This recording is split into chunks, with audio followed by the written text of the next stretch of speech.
ਸਤਿ ਸ਼੍ਰੀ ਅਕਾਲ। ਤੁਸੀਂ ਵੇਖ ਰਹੇ ਹੋ ਟੀਵੀ ਪੰਜਾਬ ਤੇ ਮੈਂ ਹਾਂ ਤੁਹਾਡੇ ਨਾਲ ਇੰਦਰਪ੍ਰੀਤ ਕੌਰ ਪੰਨੂ। ਖਬਰਾਂ ਦੇ ਇਸ ਬੁਲੇਟਿਨ ਦੇ ਵਿੱਚ ਤੁਹਾਡਾ ਸਵਾਗਤ ਹੈ। ਸਭ ਤੋਂ ਪਹਿਲਾਂ ਝਾਤ ਮਾਰਦੇ ਹਾਂ ਅੱਜ ਦੀਆਂ ਚੋਣਵੀਆਂ ਖਬਰਾਂ ਦੇ ਉੱਪਰ। ਅਗਲੇ ਹਫਤੇ ਕੈਨੇਡਾ ਨੂੰ ਮਿਲੇਗਾ ਕਰੋਨਾ ਟੀਕਾ, ਜਸਟਿਨ ਟਰੂਡੋ ਦਾ ਵੱਡਾ ਬਿਆਨ। ਰਾਜ ਚੌਹਾਨ ਨੇ ਬ੍ਰਿਟਿਸ਼ ਕੋਲੰਬੀਆ ਦੇ ਵਿੱਚ ਰਚਿਆ ਇਤਿਹਾਸ, ਬਣੇ ਵਿਧਾਨ ਸਭਾ ਦੇ ਪਹਿਲੇ ਪੰਜਾਬੀ ਸਪੀਕਰ। ਕਿਸਾਨ ਅੰਦੋਲਨ ਕੈਨੇਡਾ ਤੇ ਅਮਰੀਕਾ ਦੇ ਵਿੱਚ ਫੜ ਰਿਹਾ ਜ਼ੋਰ, ਹਜ਼ਾਰਾਂ ਲੋਕ ਪਾ ਰਹੇ ਭਾਰਤ ਸਰਕਾਰ ਨੂੰ ਲਾਹਣਤਾਂ। ਕੈਨੇਡਾ ਦੇ ਵਿੱਚ ਕੋਵਿਡ-19 ਅਪਡੇਟ, ਦੱਸਾਂਗੇ ਕਿੱਥੋਂ ਆਏ ਕਿੰਨੇ ਕਰੋਨਾ ਵਾਇਰਸ ਦੇ ਮਾਮਲੇ। ਇੰਟਰਨੈਸ਼ਨਲ ਵਿਦਿਆਰਥੀਆਂ ਬਾਰੇ ਖੁਲਾਸਾ, 16.2% ਦਾ ਹੋਇਆ ਐਨਰੋਲਮੈਂਟ ਦੇ ਵਿੱਚ ਵਾਧਾ। ਕੱਲ ਤੋਂ ਬ੍ਰਿਟੇਨ ਦੇ ਵਿੱਚ ਲੱਗਣਗੇ ਕਰੋਨਾ ਟੀਕੇ, ਤਿਆਰੀਆਂ ਪੂਰੀਆਂ ਜ਼ੋਰਾਂ ਦੇ ਉੱਪਰ। ਸ਼ੁਰੂਆਤ ਕਰਦੇ ਹਾਂ ਖਬਰਾਂ ਦੇ ਇਸ ਬੁਲੇਟਿਨ ਦੀ ਸਭ ਤੋਂ ਵੱਡੀ ਖਬਰ ਦੇ ਨਾਲ, ਜੋ ਹੈ ਕੈਨੇਡਾ ਦੇ ਵਿੱਚ ਕੋਵਿਡ-19 ਦੀ ਵੈਕਸੀਨ ਦੇ ਨਾਲ ਜੁੜੀ ਹੋਈ। ਕੈਨੇਡਾ ਵਾਸੀਆਂ ਨੂੰ ਅਗਲੇ ਹਫਤੇ ਕੋਵਿਡ-19 ਦਾ ਟੀਕਾ ਮਿਲ ਜਾਵੇਗਾ। ਜੀ ਹਾਂ, ਇਹ ਜਾਣਕਾਰੀ ਪ੍ਰਧਾਨ ਮੰਤਰੀ ਜਸਟਿਨ ਟਰੂਡੋ ਵੱਲੋਂ ਸਾਂਝੀ ਕੀਤੀ ਗਈ ਹੈ। ਪ੍ਰੈਸ ਕਾਨਫਰੰਸ ਵਿੱਚ ਬੋਲਦਿਆਂ ਉਹਨਾਂ ਨੇ ਇਹ ਅਪਡੇਟ ਦੱਸੀ ਹੈ। ਨਾਲ ਦੀ ਨਾਲ ਜੋ ਹਾਲਾਤ ਕੋਵਿਡ-19 ਦੇ ਪੂਰੇ ਕੈਨੇਡਾ ਦੇ ਵਿੱਚ ਨੇ, ਉਸ ਦੇ ਨਾਲ ਜਾਣੂ ਵੀ ਕਰਵਾਇਆ ਗਿਆ ਤੇ ਇੱਕ ਰਾਹਤ ਭਰੀ ਖਬਰ ਜ਼ਰੂਰ ਦਿੱਤੀ ਗਈ ਆ ਉਹਨਾਂ ਵੱਲੋਂ ਕਿ ਅਗਲੇ ਹਫਤੇ ਕੈਨੇਡਾ ਨੂੰ ਕੋਵਿਡ-19 ਦਾ ਜੋ ਟੀਕਾ ਹੈ ਉਹ ਮਿਲ ਜਾਏਗਾ। ਤੇ ਉਹਨਾਂ ਇਹ ਵੀ ਇੱਥੇ ਗੱਲ ਕਹੀ ਹੈ ਕਿ ਜੋ ਪਹਿਲਾ ਬੈਚ ਆਵੇਗਾ ਉਹ ਜ਼ਿਆਦਾ ਵੱਡਾ ਨਹੀਂ ਹੋਵੇਗਾ, ਉਹ ਛੋਟਾ ਹੋਏਗਾ। ਬਾਕੀ ਜਾਣਕਾਰੀ ਤੁਹਾਡੇ ਨਾਲ ਇਸ ਖਬਰ 'ਚ ਸਾਂਝੀ ਕਰਾਂਗੇ। ਕੈਨੇਡਾ ਨੂੰ ਅਗਲੇ ਹਫਤੇ ਮਿਲੇਗਾ ਕਰੋਨਾ ਟੀਕੇ ਦਾ ਪਹਿਲਾ ਬੈਚ। ਇਹ ਐਲਾਨ ਪ੍ਰਧਾਨ ਮੰਤਰੀ ਜਸਟਿਨ ਟਰੂਡੋ ਵੱਲੋਂ ਕੀਤਾ ਗਿਆ ਹੈ।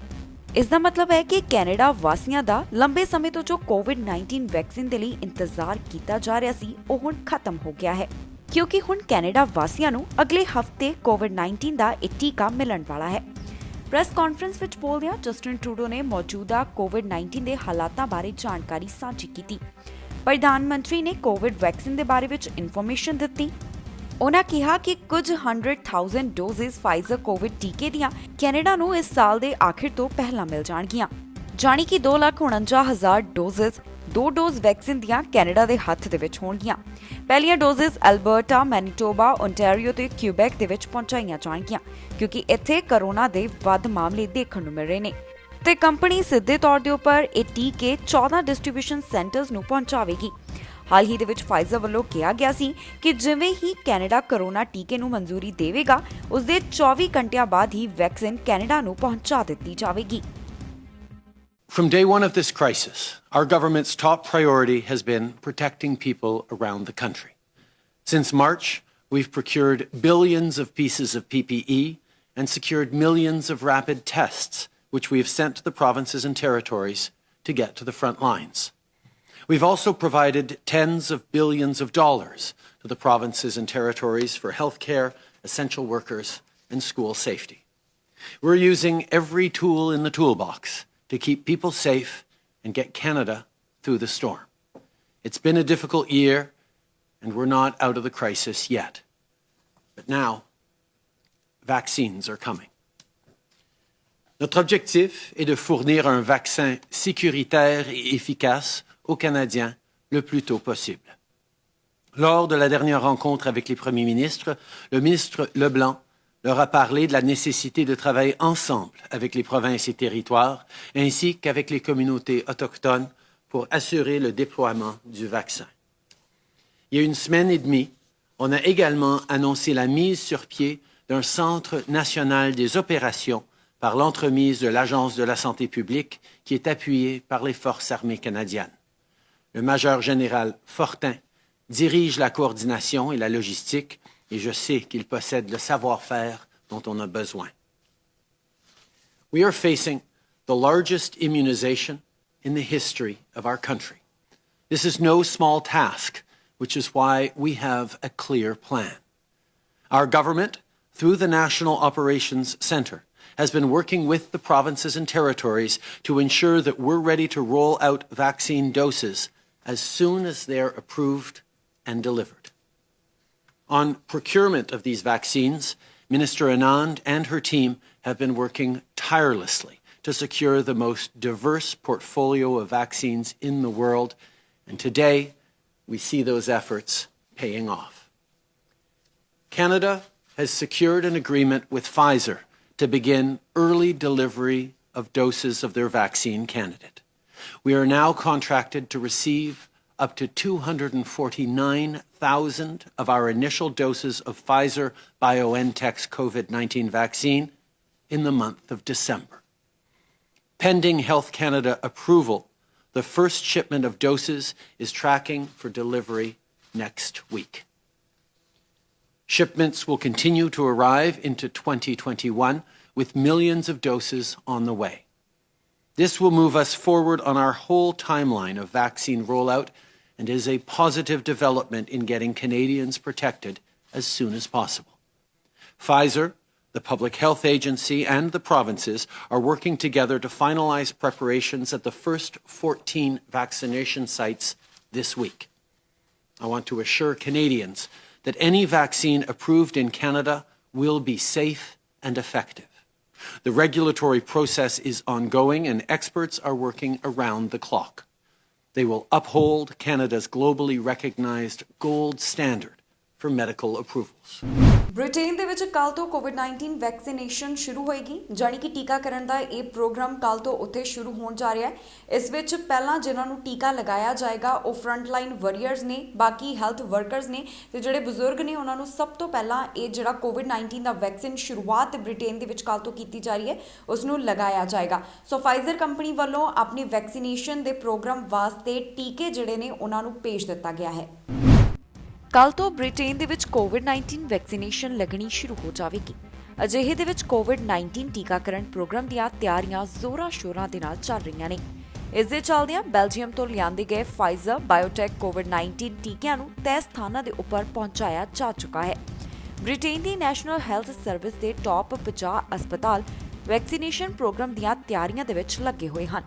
ਮੰਗਲਵਾਰ ਜਾਣੀ ਕਿ ਕੱਲ ਨੂੰ ਇਸ ਪ੍ਰੋਗਰਾਮ ਦੇ ਪਹਿਲੇ ਪੜਾਅ ਤਹਿਤ ਜਿਨ੍ਹਾਂ ਲੋਕਾਂ ਨੂੰ ਵੈਕਸੀਨੇਸ਼ਨ ਲਗਾਈ ਜਾਵੇਗੀ ਉਹਨਾਂ ਦੇ ਵਿੱਚ ਫਰੰਟਲਾਈਨ ਸਿਹਤ ਕਰਮਚਾਰੀ ਜਾਣੀ ਕਿ ਹੈਲਥ ਵਰਕਰਸ, 80 ਸਾਲ ਤੋਂ ਜ਼ਿਆਦਾ ਉਮਰ ਦੇ ਲੋਕ ਅਤੇ ਹੋਮ ਵਰਕਰਸ ਸ਼ਾਮਲ ਹਨ। ਇਸ ਹਫ਼ਤੇ ਦੀ ਸ਼ੁਰੂਆਤ ਦੇ ਵਿੱਚ ਬ੍ਰਿਟੇਨ ਦੇ drug and health care products regulatory agency ਨੇ ਫਾਈਜ਼ਰ ਬਾਇਓਟੈਕ ਕੋਵਿਡ-19 ਟੀਕੇ ਨੂੰ ਮਨਜ਼ੂਰੀ ਦੇ ਦਿੱਤੀ ਸੀ। ਦੱਸਿਆ ਜਾ ਰਿਹਾ ਹੈ ਕਿ ਇਹ ਟੀਕਾ ਕੋਵਿਡ-19 ਦੇ ਨਾਲ 95% ਤੱਕ ਸੁਰੱਖਿਆ ਪ੍ਰਦਾਨ ਕਰੇਗਾ, ਜਾਣੀ ਕਿ 95% ਤੱਕ ਇਹ ਵੈਕਸੀਨੇਸ਼ਨ ਸੇਫ ਹੈ। ਬ੍ਰਿਟੇਨ ਦੇ ਸਿਹਤ ਮੰਤਰੀ ਮੈਟ ਹੈਕੌਕ ਨੇ ਕਿਹਾ ਸੀ ਕਿ ਇਹ ਇਤਿਹਾਸ ਹੋਵੇਗਾ ਕਿਉਂਕਿ ਅਸੀਂ ਕੋਵਿਡ-19 ਵੈਕਸੀਨੇਸ਼ਨ ਸ਼ੁਰੂ ਕਰਨ ਜਾ ਰਹੇ ਹਾਂ। ਨਾਲ ਹੀ ਉਹਨਾਂ ਕਿਹਾ ਸੀ ਕਿ ਮੈਂ ਸਾਰਿਆਂ ਨੂੰ ਅਪੀਲ ਕਰਦਾ ਹਾਂ ਕਿ ਉਹ ਇਸ ਵਾਇਰਸ ਦੇ ਨਾਲ ਫਾਈਟ ਕਰਨ ਦੇ ਵਿੱਚ ਆਪਣਾ ਯੋਗਦਾਨ ਦੇਣ ਅਤੇ ਸਥਾਨਕ ਪਾਬੰਦੀਆਂ ਦੀ ਪਾਲਣਾ ਕੀਤੀ ਜਾਵੇ। ਲਗਾਤਾਰ ਕੋਵਿਡ-19 ਦੇ ਵੱਧਦੇ ਮਾਮਲੇ ਕੈਨੇਡਾ ਦੇ ਵਿੱਚ ਚਿੰਤਾ ਦਾ ਵਿਸ਼ਾ ਬਣੇ ਹੋਏ ਨੇ। ਅਜਿਹੇ ਦੇ ਵਿੱਚ ਪ੍ਰੋਵਿੰਸਸ ਦੇ ਵਿੱਚ ਮੁੜ ਤੋਂ ਸਖਤੀਆਂ ਕੀਤੀਆਂ ਜਾ ਰਹੀਆਂ ਨੇ। ਇਸ ਖਬਰ ਦੇ ਵਿੱਚ ਜਾਣਕਾਰੀ ਤੁਹਾਡੇ ਨਾਲ ਸਾਂਝੀ ਕਰਾਂਗੇ ਕਿ ਕੈਨੇਡਾ ਦੇ ਕਿਸ ਹਿੱਸੇ ਤੋਂ ਕਿੰਨੇ ਕਰੋਨਾ ਵਾਇਰਸ ਦੇ ਮਾਮਲੇ ਸਾਹਮਣੇ ਆਏ ਨੇ। ਨਾਲ ਹੀ ਦੱਸਾਂਗੇ ਕੈਨੇਡਾ ਦੇ ਵਿੱਚ ਕੀ ਇਸ ਸਮੇਂ ਕਰੋਨਾ ਅਪਡੇਟ ਹੈ, ਜਾਣੀ ਕਿ ਕੇਸਿਸ ਓਵਰਵਿਊ ਹੈ। ਅੱਜ ਤੋਂ ਓਨਟਾਰੀਓ ਦੇ 3 ਖੇਤਰਾਂ ਦੇ ਵਿੱਚ ਸਖਤ ਪਾਬੰਦੀਆਂ ਲੱਗਣ ਜਾ ਰਹੀਆਂ ਨੇ। ਇਹ ਪਾਬੰਦੀਆਂ ਕੋਵਿਡ-19 ਦੇ ਵੱਧਦੇ ਮਾਮਲਿਆਂ ਵਿਚਕਾਰ ਓਨਟਾਰੀਓ ਦੇ 3 ਖੇਤਰਾਂ ਦੇ ਵਿੱਚ ਲਗਾਈਆਂ ਜਾ ਰਹੀਆਂ ਨੇ। ਕੋਵਿਡ-19 ਦੇ ਫੈਲਣ ਨੂੰ ਰੋਕਣ ਦੇ ਲਈ ਓਨਟਾਰੀਓ ਦੇ ਇਹ 3 ਖੇਤਰਾਂ ਦੇ ਵਿੱਚ ਅੱਜ ਤੋਂ ਤਾਲਾਬੰਦੀ ਜਾਣੀ ਕਿ ਲਾਕਡਾਊਨ ਲਾਗੂ ਹੋ ਜਾਵੇਗਾ। ਮਿਡਲਸੈਕਸ, ਠੰਡਨ ਅਤੇ ਥੰਡਰਵੇ ਹੁਣ ਔਰੇਂਜ ਜ਼ੋਨ ਦੇ ਵਿੱਚ ਸ਼ਾਮਿਲ ਹੋ ਗਏ ਹਨ। Haliburton, Kawartha, Pine Ridge District Health Unit yellow category ਦੇ ਵਿੱਚ ਸ਼ਾਮਿਲ ਹੋ ਗਏ ਨੇ। ਔਰੇਂਜ ਜ਼ੋਨ ਦੇ ਵਿੱਚ ਯੈਲੋ ਤਹਿਤ ਸ਼ਾਮਿਲ ਪਹਿਲਾਂ ਤੋਂ ਹੀ ਸਾਰੀਆਂ ਪਾਬੰਦੀਆਂ ਸ਼ਾਮਿਲ ਹਨ, ਪਰ ਕੁਝ ਕਾਰੋਬਾਰਾਂ ਦੇ ਲਈ ਨਿਯਮ ਸਖਤ ਹੋਣਗੇ। ਐਗਜ਼ਾਮਪਲ ਦੇ ਤੌਰ ਤੇ ਉੱਪਰ ਦੱਸ ਦਈਏ ਕਿ ਔਰੇਂਜ ਜ਼ੋਨ ਦੇ ਵਿੱਚ ਹੇਅਰ ਸੈਲੂਨ ਅਤੇ ਨਾਈ ਦੀਆਂ ਦੁਕਾਨਾਂ ਹੁਣ ਕੋਈ ਸੇਵਾ ਮੁਹੱਈਆ ਨਹੀਂ ਹੋ ਸਕੇਗੀ, ਜਿਸ ਦੇ ਲਈ ਮਾਸਕ ਹਟਾਉਣ ਦੀ ਜ਼ਰੂਰਤ ਹੁੰਦੀ ਹੈ, ਜਿਵੇਂ ਕਿ ਦਾੜੀ ਕਟਾਉਣੀ ਜਾਂ ਸ਼ੇਵਿੰਗ ਕਰਾਉਣੀ। ਉੱਥੇ ਹੀ ਯੈਲੋ ਦੇ ਵਿੱਚ ਸ਼ਾਮਿਲ ਖੇਤਰਾਂ 'ਚ ਸਮਾਗਮਾਂ ਤੇ ਇਕੱਠ ਦੇ ਮਾਮਲੇ ਦੇ ਅੰਦਰ 10 ਅਤੇ ਬਾਹਰ ਵੱਧ ਤੋਂ ਵੱਧ 25 ਲੋਕ ਹੀ ਇਕੱਠ ਕਰ ਸਕਦੇ ਹਨ। ਇਸ ਵਾਸਤੇ ਦੂਰੀ ਬਣਾਈ ਰੱਖਣਾ ਜਾਣੀ ਕਿ ਫਿਜ਼ੀਕਲ ਡਿਸਟੈਂਸਿੰਗ ਲਾਜ਼ਮੀ ਹੋਵੇਗੀ।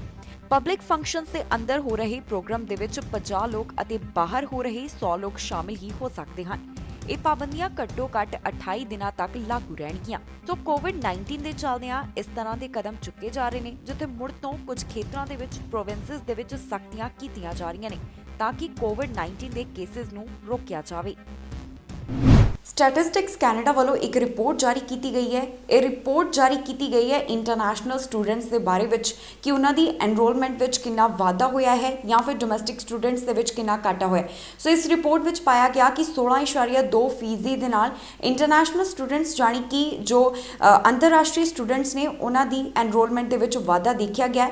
ਇਸ ਰਿਪੋਰਟ ਦੇ ਵਿੱਚ ਹੋਰ ਵੀ ਕਈ ਤਰ੍ਹਾਂ ਦੀ ਜਾਣਕਾਰੀ ਸਾਂਝੀ ਕੀਤੀ ਗਈ ਹੈ ਕਿ ਨਾਲ ਦੀ ਨਾਲ ਇਹ ਵੀ ਦੇਖਿਆ ਗਿਆ ਹੈ ਕਿ ਕੀ ਕੋਵਿਡ-19 ਦਾ ਪ੍ਰਭਾਵ ਵੀ ਇਹਨਾਂ ਐਨਰੋਲਮੈਂਟ ਦੇ ਉੱਪਰ ਜਾਂ ਫਿਰ ਇਹਨਾਂ ਇੰਟਰਨੈਸ਼ਨਲ ਸਟੂਡੈਂਟਸ ਦੇ ਉੱਪਰ ਪਿਆ ਹੈ। ਦੱਸ ਦਈਏ ਕਿ ਕੈਨੇਡਾ ਦੇ ਵਿੱਚ ਸਭ ਤੋਂ ਜ਼ਿਆਦਾ ਜੋ ਫੀਸ ਟਿਊਸ਼ਨ ਫੀਸ ਵੀ ਇਹ ਇੰਟਰਨੈਸ਼ਨਲ ਸਟੂਡੈਂਟਸ ਦਿੰਦੇ ਨੇ, ਪਰ ਨਾਲ ਦੀ ਨਾਲ ਇੱਕ ਚੀਜ਼ ਹੋਰ ਦੇਖੀ ਗਈ ਹੈ ਕਿ ਜਿਹੜੇ ਡੋਮੈਸਟਿਕ ਸਟੂਡੈਂਟਸ ਨੇ ਉਹਨਾਂ ਦੀ ਐਨਰੋਲਮੈਂਟ ਦੇ ਵਿੱਚ ਘਾਟਾ ਹੋਇਆ ਹੈ। ਕੈਨੇਡਾ ਦੇ ਵਿੱਚ ਸਟੂਡੈਂਟਸ ਐਨਰੋਲਮੈਂਟ ਬਾਰੇ ਵਿੱਚ ਇੱਕ ਰਿਪੋਰਟ ਸਾਹਮਣੇ ਆਈ ਹੈ। ਇਹ ਰਿਪੋਰਟ ਸਟੈਟਿਸਟਿਕਸ ਕੈਨੇਡਾ ਵੱਲੋਂ ਪੇਸ਼ ਕੀਤੀ ਗਈ ਹੈ। ਇਹ ਪ੍ਰੀ ਪੈਂਡੇਮਿਕ ਐਨਰੋਲਮੈਂਟ ਬਾਰੇ ਹੈ, ਜਿਸ ਵਿੱਚ ਵਿਦਿਆਰਥੀਆਂ ਤੇ ਕੋਵਿਡ ਦੇ ਪ੍ਰਭਾਵ ਨੂੰ ਇਵੈਲੂਏਟ ਕੀਤਾ ਹੈ। ਰਿਸਰਚਰ ਨੇ ਇਸ ਦੇ ਵਿੱਚ 2018 ਤੋਂ 2019 ਅਕੈਡਮਿਕ ਈਅਰ ਲਿਆ ਹੈ ਕਿ ਕਿਸ ਤਰ੍ਹਾਂ ਗ੍ਰੈਜੂਏਸ਼ਨ ਐਨਰੋਲਮੈਂਟ ਖਾਸ ਕਰਕੇ ਇੰਟਰਨੈਸ਼ਨਲ ਸਟੂਡੈਂਟਸ ਦੇ ਲਈ ਪ੍ਰਭਾਵਿਤ ਹੋਈ ਹੈ। ਇਸ ਸਾਲ 2.1 ਮਿਲੀਅਨ ਸਟੂਡੈਂਟਸ ਕੈਨੇਡੀਅਨ ਯੂਨੀਵਰਸਿਟੀ ਅਤੇ ਕਾਲਜਿਸ ਦੇ ਵਿੱਚ ਐਨਰੋਲ ਹੋਏ। ਇਹ ਗਿਣਤੀ 2017 ਅਕੈਡਮਿਕ ਸੈਸ਼ਨ ਤੋਂ 1.8% ਜ਼ਿਆਦਾ ਹੈ। ਇਹ ਵਾਧਾ ਇੰਟਰਨੈਸ਼ਨਲ ਸਟੂਡੈਂਟਸ ਕਰਕੇ ਹੈ, ਜੋ ਕਿ 16.2% ਦੇ ਨਾਲ ਉੱਪਰ ਹੋਇਆ ਹੈ, ਜਦਕਿ ਡੋਮੈਸਟਿਕ ਸਟੂਡੈਂਟਸ ਦੀ ਐਨਰੋਲਮੈਂਟ 0.5% ਘਟੀ ਹੈ। 2008 ਤੋਂ 2018 ਅਕੈਡਮਿਕ ਈਅਰ ਦੇ ਵਿੱਚ ਇੰਟਰਨੈਸ਼ਨਲ ਵਿਦਿਆਰਥੀਆਂ ਦੀ ਐਨਰੋਲਮੈਂਟ 1,10,000 ਤੋਂ 3,18,000 ਹੋਈ ਹੈ। ਅੰਤਰਰਾਸ਼ਟਰੀ ਵਿਦਿਆਰਥੀ ਡੋਮੈਸਟਿਕ ਸਟੂਡੈਂਟਸ ਨਾਲੋਂ ਜ਼ਿਆਦਾ ਟਿਊਸ਼ਨ ਫੀਸ ਦਿੰਦੇ ਹਨ, ਜੋ ਕਿ 40% ਹੈ। ਇਸ ਦੇ ਨਾਲ ਹੀ ਇਹ ਇੰਟਰਨੈਸ਼ਨਲ ਸਟੂਡੈਂਟਸ ਲੋਕਲ ਇਕਨੋਮੀ ਦੇ ਵਿੱਚ ਵੀ ਕੰਟਰੀਬਿਊਟ ਕਰਦੇ ਹਨ। ਇਹਨਾਂ ਚੋਂ ਹਾਈਲੀ ਐਜੂਕੇਟਡ ਜੋ PR ਲੈਂਦੇ ਹਨ, ਉਹ ਵਰਕਫੋਰਸ ਦੇ ਲਈ ਵੀ ਕੰਟਰੀਬਿਊਟ ਕਰਦੇ ਹਨ। ਕੈਨੇਡਾ ਦੀ ਧਰਤੀ ਦੇ ਉੱਪਰ ਜਾਣੀ ਕਿ ਬ੍ਰਿਟਿਸ਼ ਕੋਲੰਬੀਆ ਦੀ ਧਰਤੀ ਦੇ ਉੱਪਰ ਇੱਕ ਪੰਜਾਬੀ ਨੇ ਇਤਿਹਾਸ ਰਚਿਆ ਹੈ। ਜੀ ਹਾਂ, ਬ੍ਰਿਟਿਸ਼ ਕੋਲੰਬੀਆ ਦੇ ਵਿੱਚ ਰਾਜ ਚੌਹਾਨ ਨੂੰ ਸਪੀਕਰ ਚੁਣਿਆ ਗਿਆ ਹੈ। ਇਹ ਚੋਣ ਜੌਨ ਹੌਰਗਨ ਵੱਲੋਂ ਕੀਤੀ ਗਈ ਹੈ। ਜੌਨ ਹੌਰਗਨ ਵੱਲੋਂ ਇੱਥੇ ਦੁਬਾਰਾ ਜਿੱਤ ਦਰਜ ਕੀਤੀ ਗਈ ਸੀ। ਜਿਸ ਤਰ੍ਹਾਂ ਪਹਿਲਾਂ ਉਹ ਆਪਣੀ ਕੈਬਨਿਟ ਦਾ ਐਲਾਨ ਕਰ ਚੁੱਕੇ ਸੀ ਤੇ ਹੁਣ ਜਿਹੜੇ NDP MLA ਨੇ ਰਾਜ ਚੌਹਾਨ, ਉਹਨਾਂ ਨੂੰ ਇੱਥੇ ਸਪੀਕਰ ਬਣਾਇਆ ਗਿਆ ਹੈ।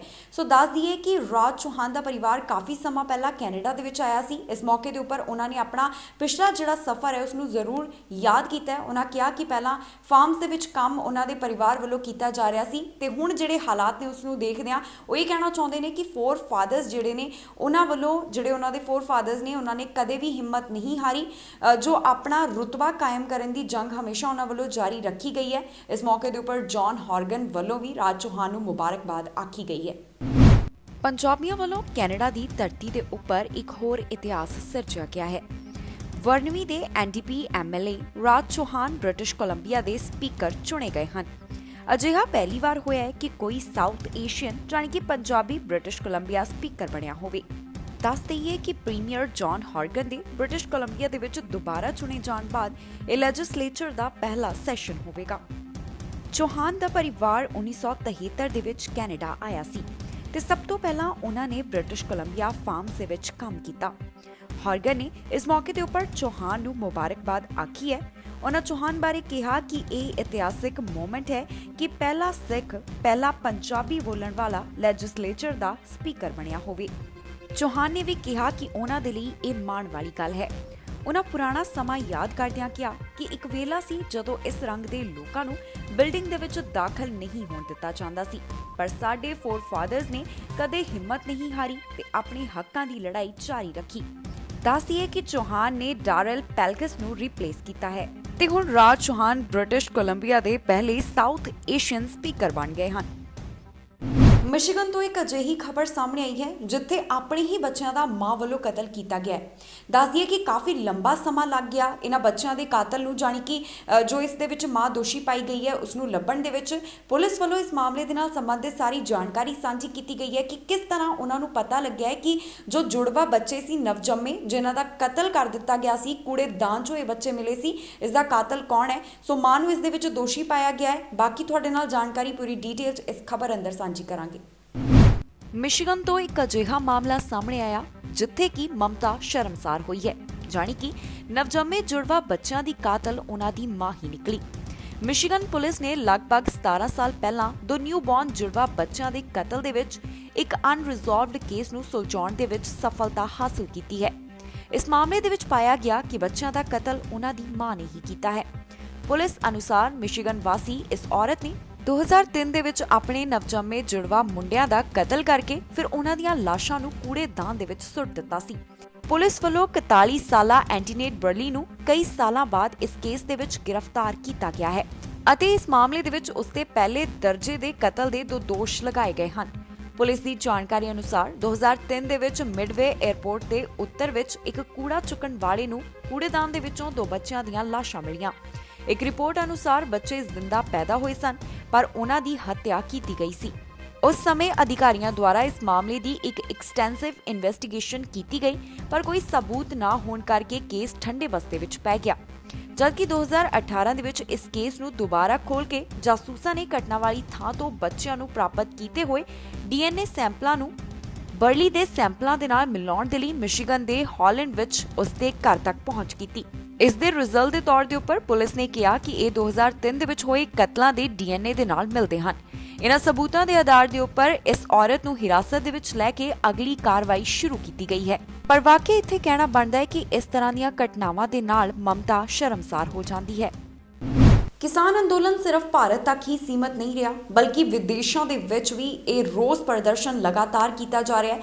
ਜਿਸ ਤਰ੍ਹਾਂ ਭਾਰਤ ਦੇ ਵਿੱਚ ਕਿਸਾਨ ਦਿੱਲੀ 'ਚ ਬੈਠੇ ਨੇ ਧਰਨੇ ਦੇ ਉੱਪਰ ਜਿਹੜੇ ਵਿਰੋਧ ਕਰ ਰਹੇ ਨੇ ਖੇਤੀ ਦੇ ਜਿਹੜੇ 3 ਕਾਨੂੰਨ ਕੇਂਦਰ ਸਰਕਾਰ ਵੱਲੋਂ ਲਿਆਂਦੇ ਗਏ ਨੇ, ਉਸੇ ਤਰ੍ਹਾਂ ਵਿਦੇਸ਼ਾਂ ਦੀ ਜੇਕਰ ਗੱਲ ਕਰੀਏ, ਚਾਹੇ ਅਸੀਂ ਗੱਲ ਕਰ ਲਈਏ ਕੈਨੇਡਾ ਦੀ, ਅਮਰੀਕਾ ਦੀ, ਲੰਡਨ ਦੀ ਜਾਂ ਫਿਰ ਹੋਰ ਵੱਖ-ਵੱਖ ਅਜਿਹੇ ਦੇਸ਼ ਨੇ ਜਿੱਥੇ ਪੰਜਾਬੀ ਭਾਈਚਾਰਾ ਵਸਿਆ ਹੋਇਆ ਹੈ, ਉਹਨਾਂ ਵੱਲੋਂ ਪ੍ਰੋਟੈਸਟ ਕੀਤਾ ਗਿਆ ਹੈ। ਕੁਝ ਪ੍ਰੋਟੈਸਟ ਜਿਹੜੇ ਨੇ ਹੱਥਾਂ 'ਚ ਬੈਨਰ ਫੜ ਕੇ ਜੋ ਇੰਟਰਸੈਕਸ਼ਨਸ ਨੇ ਉੱਥੇ ਕੀਤੇ ਜਾ ਰਹੇ ਨੇ। ਉਹਨਾਂ ਦੇ ਵਿੱਚ ਇੰਟਰਨੈਸ਼ਨਲ ਸਟੂਡੈਂਟਸ ਜਿਹੜੇ ਭਾਰਤ ਤੋਂ ਆਏ ਹੋਏ ਨੇ ਉਹ ਵੀ ਹਿੱਸਾ ਲੈ ਰਹੇ ਨੇ। ਇੱਕ ਪਾਸੇ ਤਾਂ ਉਹਨਾਂ ਵੱਲੋਂ ਜਾਗਰੂਕ ਵੀ ਕੀਤਾ ਜਾ ਰਿਹਾ ਹੈ तमाम ਲੋਕਾਂ ਨੂੰ ਇਸ ਦੇ ਬਾਰੇ ਦੇ ਵਿੱਚ, ਤੇ ਦੂਜੇ ਪਾਸੇ ਜੋ ਕਿਸਾਨ ਅੰਦੋਲਨ ਦੇ ਹੱਕ ਦੇ ਵਿੱਚ ਇੱਥੇ ਕਾਰ ਰੈਲੀਆਂ ਵੀ ਕੱਢੀਆਂ ਜਾਂਦੀਆਂ ਨੇ। ਸੋ ਕੈਨੇਡਾ ਤੇ ਅਮਰੀਕਾ ਦੀ ਜੇਕਰ ਗੱਲ ਕਰੀਏ ਤਾਂ ਲਗਾਤਾਰ ਇੱਥੇ ਰੋਜ਼ਾਨਾ ਇਹ ਰੋਸ ਪ੍ਰਗਟ ਕੀਤਾ ਜਾ ਰਿਹਾ ਹੈ। ਸੋ ਦਿਖਾਉਂਦੇ ਆ ਤੁਹਾਨੂੰ ਇਹ ਜਿਹੜੀਆਂ ਕੁਝ ਝਲਕੀਆਂ ਨੇ ਤੇ ਨਾਲ ਦੀ ਨਾਲ ਪੂਰੀ ਜਾਣਕਾਰੀ ਵੀ ਤੁਹਾਡੇ ਨਾਲ ਇਸ ਖਬਰ 'ਚ ਸਾਂਝੀ ਕਰਦੇ ਹਾਂ। ਭਾਰਤੀ ਕਿਸਾਨ ਅੰਦੋਲਨ ਵਿਦੇਸ਼ਾਂ ਤੱਕ ਵੀ ਪਹੁੰਚਿਆ ਹੈ। ਕਿਸਾਨਾਂ ਦਾ ਅੰਦੋਲਨ US, ਆਸਟ੍ਰੇਲੀਆ, ਕੈਨੇਡਾ ਅਤੇ UK ਦੇ ਵਿੱਚ ਵੀ ਸੜਕਾਂ ਤੇ ਦਿਖਾਈ ਦੇ ਰਿਹਾ ਹੈ। ਇੱਥੇ ਵੀ ਪੰਜਾਬੀ ਭਾਈਚਾਰੇ ਦੇ ਲੋਕ ਸੜਕਾਂ ਤੇ ਆ ਕੇ ਭਾਰਤ ਦੀ ਮੋਦੀ ਸਰਕਾਰ ਦਾ ਵਿਰੋਧ ਕਰ ਰਹੇ ਹਨ। ਇਹ ਪ੍ਰੋਟੈਸਟ ਕੈਲਗਰੀ, ਐਡਮਿੰਟਨ, ਸਰੀ, ਟੋਰਾਂਟੋ ਤੇ ਕੈਲੀਫੋਰਨੀਆ ਦੇ ਵਿੱਚ ਦੇਖਣ ਨੂੰ ਮਿਲਿਆ। ਇੱਥੇ ਸਭ ਜਗ੍ਹਾਵਾਂ ਤੇ ਭਾਰਤ ਸਰਕਾਰ ਵੱਲੋਂ ਲਿਆਂਦੇ ਖੇਤੀ ਕਾਨੂੰਨਾਂ ਖਿਲਾਫ ਸ਼ਾਂਤਮਈ ਰੋਸ ਪ੍ਰਦਰਸ਼ਨ ਕੀਤਾ ਗਿਆ। ਕਈ ਜਗ੍ਹਾਵਾਂ ਦੇ ਉੱਪਰ ਕਾਰ ਰੈਲੀਆਂ ਕੱਢੀਆਂ ਗਈਆਂ ਅਤੇ ਕਈ ਜਗ੍ਹਾਵਾਂ ਦੇ ਉੱਪਰ ਹੱਥਾਂ 'ਚ ਬੈਨਰ ਫੜ ਆਪਣਾ ਗੁੱਸਾ ਦਿਖਾਇਆ ਗਿਆ। ਇਹਨਾਂ ਤਸਵੀਰਾਂ ਦੇ ਵਿੱਚ ਤੁਸੀਂ ਸਾਫ਼ ਤੌਰ ਦੇ ਉੱਪਰ ਇਹ ਸਭ ਦੇਖ ਸਕਦੇ ਹੋ। ਕੈਨੇਡਾ 'ਚ ਇੰਟਰਨੈਸ਼ਨਲ ਸਟੂਡੈਂਟਸ ਵੀ ਇਸ ਰੋਸ ਦਾ ਹਿੱਸਾ ਬਣ ਰਹੇ ਹਨ। ਇੰਟਰਸੈਕਸ਼ਨਸ ਦੇ ਹੱਥ ਵਿੱਚ ਪੋਸਟਰਸ ਫੜ ਕੇ ਲੋਕਾਂ ਨੂੰ ਅਵੇਅਰ ਤਾਂ ਕਰ ਹੀ ਰਹੇ ਨੇ ਅਤੇ ਨਾਲ ਹੀ ਸ਼ਾਂਤਮਈ ਤਰੀਕੇ ਦੇ ਨਾਲ ਇਹਨਾਂ ਕਾਨੂੰਨਾਂ ਦਾ ਵਿਰੋਧ ਵੀ ਕੀਤਾ ਜਾ ਰਿਹਾ ਹੈ। ਇੱਥੇ ਕੋਵਿਡ-19 ਦੀਆਂ ਗਾਈਡਲਾਈਨਸ ਨੂੰ ਫੋਲੋ ਕਰਦਿਆਂ ਕਾਰ ਰੈਲੀਆਂ ਕਿਸਾਨਾਂ ਦੇ ਹੱਕ ਦੇ ਵਿੱਚ ਕੱਢੀਆਂ ਜਾ ਰਹੀਆਂ ਨੇ। ਕੈਲੀਫੋਰਨੀਆ ਦੇ ਵੱਖ-ਵੱਖ ਹਿੱਸਿਆਂ ਤੋਂ ਪ੍ਰਦਰਸ਼ਨਕਾਰੀਆਂ ਨੇ ਵੱਡੇ ਕਾਫਲੇ ਦੇ ਰੂਪ ਦੇ ਵਿੱਚ ਸੈਨ ਫਰਾਂਸਿਸਕੋ 'ਚ ਭਾਰਤੀ ਕੌਂਸਲੇਟ ਵੱਲ ਬੇ ਬ੍ਰਿਜ ਤੇ ਆਵਾਜਾਈ ਬੰਦ ਕੀਤੀ। ਇਸ ਤਰ੍ਹਾਂ ਰੋਜ਼ਾਨਾ ਕੈਨੇਡਾ ਤੇ ਅਮਰੀਕਾ ਦੇ ਵੱਖ-ਵੱਖ ਹਿੱਸਿਆਂ ਦੇ ਵਿੱਚ ਇਹ ਵਿਰੋਧ ਭਾਰਤ ਦੇ ਖੇਤੀ ਕਾਨੂੰਨਾਂ ਦੇ ਖਿਲਾਫ ਕੀਤਾ ਜਾ ਰਿਹਾ ਹੈ। ਫ੍ਰਿਜ਼ਨੋ ਦੇ ਵਿੱਚ ਪੁਲਿਸ ਵੱਲੋਂ ਇੱਕ ਗੱਡੀ 'ਚੋਂ ਨਸ਼ੀਲੇ ਪਦਾਰਥ ਬਰਾਮਦ ਕੀਤੇ ਗਏ ਨੇ। ਕਾਫੀ ਵੱਡੀ ਮਾਤਰਾ ਦੇ ਵਿੱਚ ਇਹ ਨਸ਼ੀਲੇ ਪਦਾਰਥ ਇਸ ਗੱਡੀ ਦੇ ਵਿੱਚ ਸਨ ਜਿਨ੍ਹਾਂ ਨੂੰ ਪੁਲਿਸ ਵੱਲੋਂ ਬਰਾਮਦ ਕੀਤਾ ਗਿਆ। ਪੁਲਿਸ ਨੇ ਜੋ ਜਾਣਕਾਰੀ ਦਿੱਤੀ ਹੈ ਉਸ ਦੇ ਮੁਤਾਬਕ ਇੱਕ ਕਾਫੀ ਜ਼ਿਆਦਾ ਹਾਈ ਸਪੀਡ ਦੇ ਉੱਪਰ ਗੱਡੀ ਜਾ ਰਹੀ ਸੀ। ਪੁਲਿਸ ਨੂੰ ਇਹਨਾਂ ਦੇ ਉੱਪਰ ਸ਼ੱਕ ਪਿਆ ਤੇ ਉਹਨਾਂ ਰੋਕਿਆ। ਉਸ ਤੋਂ ਬਾਅਦ ਜਿਹੜੇ ਸਰਚ ਡੌਗ ਨੇ ਉਸ ਦੀ ਸਹਾਇਤਾ ਦੇ ਨਾਲ ਇਹ ਪਤਾ ਲਗਾਇਆ ਗਿਆ ਕਿ ਇਸ ਗੱਡੀ ਦੇ ਵਿੱਚ ਨਸ਼ੀਲੇ ਪਦਾਰਥ ਹਨ। ਮਾਮਲਾ ਫ੍ਰਿਜ਼ਨੋ ਤੋਂ ਸਾਹਮਣੇ ਆਇਆ ਹੈ ਜਿੱਥੇ ਪੁਲਿਸ ਨੇ ਕਾਰ ਦੇ ਵਿੱਚੋਂ $7,50,000 ਦੇ ਨਸ਼ੀਲੇ ਪਦਾਰਥ ਬਰਾਮਦ ਕੀਤੇ ਹਨ। ਕੈਲੀਫੋਰਨੀਆ ਹਾਈਵੇ ਪੈਟਰੋਲ ਦੇ ਅਧਿਕਾਰੀਆਂ ਨੇ ਇੱਕ ਕਾਰ ਵਿੱਚੋਂ ਨਸ਼ੀਲੇ ਪਦਾਰਥ ਫੜਨ ਦੇ ਵਿੱਚ ਸਫਲਤਾ ਹਾਸਲ ਕੀਤੀ ਹੈ। ਅਧਿਕਾਰੀਆਂ ਅਨੁਸਾਰ ਫ੍ਰਿਜ਼ਨੋ ਕਾਉਂਟੀ ਦੇ ਵਿੱਚ ਇੱਕ ਤੇਜ਼ ਰਫ਼ਤਾਰ ਵਾਹਨ ਨੂੰ ਸ਼ੱਕ ਪੈਣ ਤੇ ਰੋਕਿਆ ਗਿਆ ਤੇ ਕਾਰਵਾਈ ਦੌਰਾਨ $7,50,000 ਤੋਂ ਵੱਧ ਦੇ ਨਸ਼ੀਲੇ ਪਦਾਰਥ ਬਰਾਮਦ ਕਰਨ ਦੇ ਨਾਲ 2 ਵਿਅਕਤੀਆਂ ਨੂੰ ਗ੍ਰਿਫਤਾਰ ਵੀ ਕੀਤਾ ਗਿਆ ਹੈ। ਇਸ ਮਾਮਲੇ ਦੇ ਵਿੱਚ ਹਾਈਵੇ ਆਫੀਸ਼ੀਅਲਸ ਨੇ ਇੱਕ ਮੈਰੂਨ 2012 ਕ੍ਰਾਈਸਲਰ ਕਾਰ ਨੂੰ 200 ਦੀ ਸਪੀਡ ਤੇ ਜਾਂਦੇ ਦੇਖਿਆ ਅਤੇ ਅਧਿਕਾਰੀਆਂ ਵੱਲੋਂ ਕਾਰ ਰੋਕਣ ਉਪਰੰਤ ਕਾਰ ਚਾਲਕਾਂ ਉੱਪਰ ਸ਼ੱਕ ਹੋਣ ਤੇ ਇੱਕ ਸਰਚ ਡੌਗ ਦੀ ਮਦਦ ਦੇ ਨਾਲ ਬਾਹਰੀ ਤਲਾਸ਼ੀ ਲਈ ਗਈ ਜਿਸ ਨੇ ਨਸ਼ਿਆਂ ਦੀ ਬਦਬੂ ਸੁੰਘ ਕੇ ਅਧਿਕਾਰੀਆਂ ਦੇ ਸ਼ੱਕ ਨੂੰ ਯਕੀਨ ਦੇ ਵਿੱਚ ਬਦਲ ਦਿੱਤਾ। CHP ਅਨੁਸਾਰ ਅਗਲੀ ਤਲਾਸ਼ੀ ਦੌਰਾਨ ਕਾਰ ਅੰਦਰੋਂ ਆਕਸੀਕੋਡੋਨ ਦੀਆਂ ਗੋਲੀਆਂ ਦੇ 5 ਵੱਡੇ ਪੈਕੇਟ ਮਿਲੇ, ਜਿਨ੍ਹਾਂ ਦਾ ਭਾਰ 11 ਪੌਂਡ ਸੀ ਅਤੇ ਇਹ ਮੰਨਿਆ ਜਾਂਦਾ ਹੈ ਕਿ ਗੋਲੀਆਂ ਦੇ ਵਿੱਚ ਫੈਂਟਨਲ ਵੀ ਸੀ। ਸੋ ਪੁਲਿਸ ਵੱਲੋਂ ਹੁਣ ਇਸ ਸਭ ਨੂੰ ਆਪਣੇ ਕਬਜ਼ੇ ਦੇ ਵਿੱਚ ਲੈ ਲਿਆ ਗਿਆ ਹੈ ਤੇ ਅੱਗੇ ਦੀ ਕਾਰਵਾਈ ਕੀਤੀ ਜਾ ਰਹੀ ਹੈ। ਬ੍ਰਿਟਿਸ਼ ਕੋਲੰਬੀਆ ਦੇ ਇੱਕ ਫਾਰਮ ਦੇ 8 ਲੋਕ ਕਰੋਨਾ ਵਾਇਰਸ ਪੋਜ਼ਿਟਿਵ ਪਾਏ ਗਏ ਨੇ।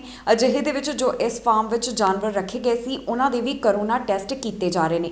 ਜਾਣਕਾਰੀ ਦੇ ਦਈਏ ਕਿ ਇੱਥੇ ਹੁਣ ਨਾ ਤੇ ਕਿਸੇ ਜਾਨਵਰ ਨੂੰ ਅੰਦਰ ਲਿਆਇਆ ਜਾ ਸਕਦਾ ਹੈ, ਨਾ ਇੱਥੇ ਜੋ ਜਾਨਵਰ ਇਸ ਸਮੇਂ ਮੌਜੂਦ ਨੇ ਉਹਨਾਂ ਨੂੰ ਬਾਹਰ ਲਿਜਾਇਆ ਜਾ ਸਕਦਾ ਹੈ, ਕਿਉਂਕਿ ਉਹਨਾਂ ਦੇ ਵੀ ਕੋਵਿਡ-19 ਦੇ ਟੈਸਟ ਕੀਤੇ ਜਾ ਰਹੇ ਨੇ। ਨਾਲ ਦੀ ਨਾਲ ਇਹ ਵੀ ਕਿਹਾ ਜਾ ਰਿਹਾ ਹੈ ਕਿ ਜੋ ਵੀ ਇੱਥੇ ਕੰਮ ਕਰਦੇ ਸੀ ਜਾਂ ਫਿਰ ਇਹਨਾਂ ਦੇ ਸੰਪਰਕ ਵਿੱਚ ਆਏ ਉਹ ਆਪਣੇ ਆਪ ਨੂੰ ਕੁਆਰੰਟਾਈਨ ਕਰ ਲੈਣ, ਇਕਾਂਤਵਾਸ ਕਰ ਲੈਣ ਤੇ ਆਪਣੇ ਕਰੋਨਾ ਦੇ ਟੈਸਟ ਜ਼ਰੂਰ ਕਰਾਉਣ। ਕੈਨੇਡਾ ਦੇ ਸੂਬੇ ਬ੍ਰਿਟਿਸ਼ ਕੋਲੰਬੀਆ ਦੇ ਫਰੇਜ਼ਰ ਵੈਲੀ ਦੇ ਵਿੱਚ ਇੱਕ ਮਿੰਕ ਫਾਰਮ 'ਚ ਕਰੋਨਾ ਵਾਇਰਸ ਫੈਲਣ ਦਾ ਮਾਮਲਾ ਸਾਹਮਣੇ ਆਇਆ ਹੈ। ਜੋ ਜਾਣਕਾਰੀ ਮਿਲੀ ਹੈ ਉਸ ਦੇ ਮੁਤਾਬਕ ਦੱਸਿਆ ਜਾ ਰਿਹਾ ਹੈ ਕਿ ਇੱਥੇ 8 ਵਿਅਕਤੀ ਕਰੋਨਾ ਪੋਜ਼ਿਟਿਵ ਪਾਏ ਗਏ। ਇਸ ਦੇ ਲਈ ਬਹੁਤ ਸਾਰੇ ਮਿੰਕ ਜਾਨੀ ਕਿ ਜਾਨਵਰ ਵੀ ਕਰੋਨਾ ਟੈਸਟ ਕੀਤੇ ਜਾ ਰਹੇ ਨੇ। ਫਰੇਜ਼ਰ ਸਿਹਤ ਅਧਿਕਾਰੀ ਨੇ ਰਿਟਨ ਸਟੇਟਮੈਂਟ ਦੇ ਵਿੱਚ ਫਾਰਮ ਆਪਰੇਟਰ ਅਤੇ ਸਟਾਫ ਨੂੰ ਕੁਆਰੰਟਾਈਨ ਦੇ ਵਿੱਚ ਰਹਿਣ ਦੀ ਅਪੀਲ ਕੀਤੀ ਹੈ। ਉਹਨਾਂ ਜਾਣਕਾਰੀ ਦਿੱਤੀ ਕਿ ਇਹ ਅਜੇ ਨਹੀਂ ਕਿਹਾ ਜਾ ਸਕਦਾ ਕਿ ਇਹ ਟ੍ਰਾਂਸਮਿਟਡ ਹੈ ਜਾਂ ਫਿਰ ਨਹੀਂ। ਫਿਲਹਾਲ ਨੇੜਲੇ ਸੰਪਰਕ ਵਾਲੇ ਵਿਅਕਤੀਆਂ ਦਾ ਵੀ ਟੈਸਟ ਕੀਤਾ ਜਾ ਰਿਹਾ ਹੈ। ਸਭ ਨੂੰ ਕਰੋਨਾ ਰਿਪੋਰਟ ਆਉਣ ਤੱਕ ਕੁਆਰੰਟਾਈਨ ਵਿੱਚ ਰੱਖਿਆ ਜਾਵੇਗਾ। ਇਸ ਦੇ ਨਾਲ ਹੀ ਇਸ ਫਾਰਮ ਵਿੱਚੋਂ ਜਾਨਵਰ ਨੂੰ ਲੈ ਕੇ ਜਾਣ ਜਾਂ ਨਵੇਂ ਜਾਨਵਰ ਨੂੰ ਇੱਥੇ ਲੈ ਕੇ ਆਉਣ ਤੇ ਪਾਬੰਦੀ ਲਗਾ ਦਿੱਤੀ ਗਈ ਹੈ। ਲੋਕਾਂ ਨੂੰ ਵੀ ਇੱਥੇ ਨਾ ਜਾਣ ਦੀ ਅਪੀਲ ਕੀਤੀ ਗਈ ਹੈ। ਇੱਕ ਖੁਲਾਸਾ WHO ਨੇ ਵੀ ਕੀਤਾ ਹੈ। ਵਿਸ਼ਵ ਸਿਹਤ ਸੰਗਠਨ ਮੁਤਾਬਕ ਡੈਨਮਾਰਕ ਦੇ ਵਿੱਚ ਮਿੰਕ ਕਾਰਨ ਹੀ ਕਰੋਨਾ ਦੇ 214 ਮਾਮਲੇ ਸਾਹਮਣੇ ਆਏ ਸਨ। ਕਿਹਾ ਜਾ ਰਿਹਾ ਹੈ ਕਿ ਕਰੋਨਾ ਪੋਜ਼ਿਟਿਵ ਵਿਅਕਤੀਆਂ ਕੋਲੋਂ ਹੀ ਇਹ ਜਾਨਵਰ ਬਿਮਾਰ ਹੋਏ ਸਨ, ਜਾਨੀ ਕਿ ਇਸ ਵਾਇਰਸ ਦੀ ਲਪੇਟ ਵਿੱਚ ਆਏ ਤੇ ਫਿਰ ਇਹਨਾਂ ਜਾਨਵਰਾਂ ਦੇ ਸੰਪਰਕ ਦੇ ਵਿੱਚ ਆਏ ਲੋਕ ਕਰੋਨਾ ਦਾ ਸ਼ਿਕਾਰ ਹੋ ਗਏ। ਕੈਨੇਡਾ ਮਿੰਕ ਬ੍ਰਿਗੇਡਸ ਐਸੋਸੀਏਸ਼ਨ ਮੁਤਾਬਕ ਕੈਨੇਡਾ ਦੇ ਨੋਵਾ ਸਕੋਟੀਆ, ਓਨਟਾਰੀਓ, ਨਿਊ ਫਾਊਂਡਲੈਂਡ ਅਤੇ ਲੈਬਰਾਡੋਰ ਦੇ ਵਿੱਚ ਫਾਰਮ ਵੀ ਹਨ। 2018 ਦੇ ਵਿੱਚ 1.7 ਮਿਲੀਅਨ ਮਿੰਕ ਸਨ ਅਤੇ ਇਹਨਾਂ ਕਾਰਨ 60,000 ਕੈਨੇਡੀਅਨਸ ਨੂੰ ਕੰਮ ਮਿਲਿਆ ਸੀ। ਸੋ ਹੁਣ ਇੱਥੇ ਕੰਮ ਕਰਨ ਵਾਲਿਆਂ ਨੂੰ ਤੇ ਨਾਲ ਦੀ ਨਾਲ ਸੰਪਰਕ ਵਿੱਚ ਆਏ ਲੋਕਾਂ ਨੂੰ ਇਹੀ ਕਿਹਾ ਜਾ ਰਿਹਾ ਹੈ ਕਿ ਆਪਣੇ ਆਪ ਨੂੰ ਇਕਾਂਤਵਾਸ ਕਰ ਲੈਣ। ਓਨਟਾਰੀਓ ਦੇ 3 ਖੇਤਰਾਂ ਦੇ ਵਿੱਚ ਅੱਜ ਤੋਂ ਕੋਵਿਡ-19 ਦੀਆਂ ਰੈਸਟ੍ਰਿਕਸ਼ਨਸ ਜਾਨੀ ਕਿ ਪਾਬੰਦੀਆਂ ਸ਼ੁਰੂ ਹੋਣ ਜਾ ਰਹੀਆਂ ਨੇ। ਜੋ ਇੱਥੇ ਕਰੋਨਾ ਵਾਇਰਸ ਦੇ ਹਾਲਾਤ ਬਣੇ ਹੋਏ ਨੇ, ਰੋਜ਼ਾਨਾ ਜੋ ਮਾਮਲੇ ਸਾਹਮਣੇ ਆ ਰਹੇ ਸੀ ਉਸ ਨੂੰ ਦੇਖਦਿਆਂ ਇਹ ਫੈਸਲਾ ਕੀਤਾ ਗਿਆ। ਇਸ ਖਬਰ ਦੇ ਵਿੱਚ ਤੁਹਾਡੇ ਨਾਲ ਜਾਣਕਾਰੀ ਸਾਂਝੀ ਕਰਾਂਗੇ ਕਿ ਇੱਥੇ ਕਿਹੜੀਆਂ ਚੀਜ਼ਾਂ ਖੁੱਲੀਆਂ ਰਹਿਣਗੀਆਂ ਤੇ ਕਿਹੜੀਆਂ ਚੀਜ਼ਾਂ ਨੂੰ ਬੰਦ ਰੱਖਣ ਦੀ ਗੱਲ ਕਹੀ ਗਈ ਹੈ। ਓਨਟਾਰੀਓ ਦੇ ਵਿੱਚ 1925 ਕੋਵਿਡ ਕੇਸ ਸਾਹਮਣੇ ਆਏ, ਜਿਸ ਦੇ ਨਾਲ ਪ੍ਰੋਵਿੰਸ ਦੇ ਵਿੱਚ ਗਿਣਤੀ 1,29,234 ਹੋ ਗਈ ਹੈ। ਅੱਜ ਦੇ ਆਏ ਕੇਸਿਸ ਨੇ ਪਿਛਲੇ ਰਿਕਾਰਡ ਤੋੜ ਦਿੱਤੇ ਨੇ। ਐਤਵਾਰ ਨੂੰ 1924 ਅਤੇ ਸ਼ੁੱਕਰਵਾਰ ਨੂੰ 1859 ਕੇਸ ਰਿਕਾਰਡ ਹੋਏ ਸਨ। 601 ਕੇਸ ਟੋਰਾਂਟੋ ਦੇ ਵਿੱਚ, 512 ਕੇਸ ਪੀਲ ਰੀਜਨ ਦੇ ਵਿੱਚ, 167 ਕੇਸ ਯਾਰਕ ਰੀਜਨ ਦੇ ਵਿੱਚ, 153 ਕੇਸ ਦੁਹਰਮ ਰੀਜਨ ਦੇ ਵਿੱਚ ਪਾਏ ਗਏ ਹਨ। ਅੱਜ ਹੋਈਆਂ ਮੌਤਾਂ ਤੋਂ ਬਾਅਦ ਹੁਣ ਕੁੱਲ ਗਿਣਤੀ 3,798 ਹੋ ਗਈ ਹੈ। ਓਨਟਾਰੀਓ ਦੇ ਵਿੱਚ 725 ਮਰੀਜ਼ ਹਸਪਤਾਲ ਦੇ ਵਿੱਚ ਨੇ, ਜਿਨ੍ਹਾਂ ਦੇ ਵਿੱਚੋਂ 213 ਇੰਟੈਂਸਿਵ ਕੇਅਰ ਅਧੀਨ ਹਨ। 45,283 ਟੈਸਟ ਕੀਤੇ ਗਏ ਹਨ। ਇੱਥੇ 1,09,402 ਰਿਕਵਰਡ ਕੇਸ ਵੀ ਹਨ। ਇਸ ਸਮੇਂ 16,034 ਐਕਟਿਵ ਕੇਸ ਹਨ। ਕਿਊਬੈਕ ਦੇ ਵਿੱਚ 1,577 ਇਨਫੈਕਸ਼ਨ ਕੇਸ ਆਏ ਅਤੇ 22 ਮੌਤਾਂ ਵੀ ਹੋਈਆਂ ਨੇ। ਮੌਂਟਰੀਅਲ ਦੇ ਵਿੱਚ ਵੀ 472 ਕੋਵਿਡ ਕੇਸ ਰਿਪੋਰਟ ਹੋਏ ਹਨ। 818 ਕਰੋਨਾ ਮਰੀਜ਼ ਹਸਪਤਾਲ ਦੇ ਵਿੱਚ ਨੇ, ਜਿਨ੍ਹਾਂ ਵਿੱਚੋਂ 105 ਇੰਟੈਂਸਿਵ ਕੇਅਰ ਅਧੀਨ ਹਨ। ਮੈਨੀਟੋਬਾ ਦੇ ਵਿੱਚ 325 ਕੋਵਿਡ ਕੇਸ ਰਿਪੋਰਟ ਹੋਏ ਹਨ ਅਤੇ 12 ਲੋਕਾਂ ਦੀ ਇਸ ਵਾਇਰਸ ਕਾਰਨ ਇੱਥੇ ਜਾਨ ਗਈ ਹੈ। ਇੱਥੇ 19,131 ਟੋਟਲ ਕੇਸ ਹਨ ਅਤੇ 407 ਮੌਤਾਂ ਵੀ ਹੁਣ ਤੱਕ ਹੋ ਚੁੱਕੀਆਂ ਹਨ। 4,19,000 ਦੇ ਕਰੀਬ ਹੁਣ ਤੱਕ ਕੈਨੇਡਾ ਦੇ ਵਿੱਚ ਕੁੱਲ ਮਾਮਲੇ ਸਾਹਮਣੇ ਆ ਚੁੱਕੇ ਹਨ। 12,726 ਲੋਕਾਂ ਦੀ ਜਾਨ ਇਸ ਵਾਇਰਸ ਕਾਰਨ ਇੱਥੇ ਜਾ ਚੁੱਕੀ ਹੈ। 3,36,000 ਦੇ ਕਰੀਬ ਇੱਥੇ ਰਿਕਵਰਡ ਕੇਸਿਸ ਹਨ, ਜਾਨੀ ਕਿ ਹੁਣ ਤੱਕ ਇੰਨੇ ਮਰੀਜ਼ ਠੀਕ ਹੋ ਕੇ ਘਰਾਂ ਨੂੰ ਪਰਤ ਚੁੱਕੇ ਹਨ। Today we're announcing 12 additional deaths due to COVID-19.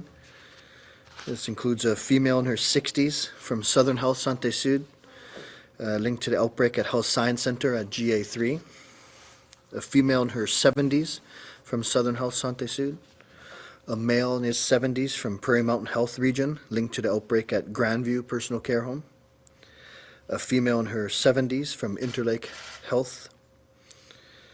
A female in her 70s from the Winnipeg Health Region. A male in his 80s from Winnipeg Health Region, linked to the outbreak at Golden Link Lodge. A female in her 80s from Northern Health Region, linked to the outbreak at the acute care inpatient unit at the PA Health Complex, St. Anthony's General Hospital. A female in her 80s from the Winnipeg Health Region. A female in her 80s from the Winnipeg Health Region. A male in his 80s from the Winnipeg Health Region. A male in his 90s from the Winnipeg Health Region, linked to the outbreak at St. Norbert Personal Care Home. A male in his 90s from Northern Health Region. I'd like to extend our condolences to their family, their loved ones, their caregivers. And again, these are all Manitobans lost to us. Our current 5-day COVID-19 test positivity rate is 13.7% provincially, 14.6% in Winnipeg.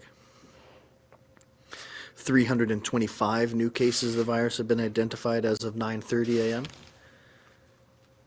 I want to remind everyone to go for testing only when you're symptomatic, when you have symptoms of COVID-19, and these symptoms include fevers, chills, cough, sore throat, hoarse voice, difficulty breathing, loss of taste or smell, vomiting, diarrhea greater than 24 hours, nausea, loss of appetite, runny nose, muscle aches, fatigue, pink eye, headache, unexplained skin rash, could include poor feeding of an infant.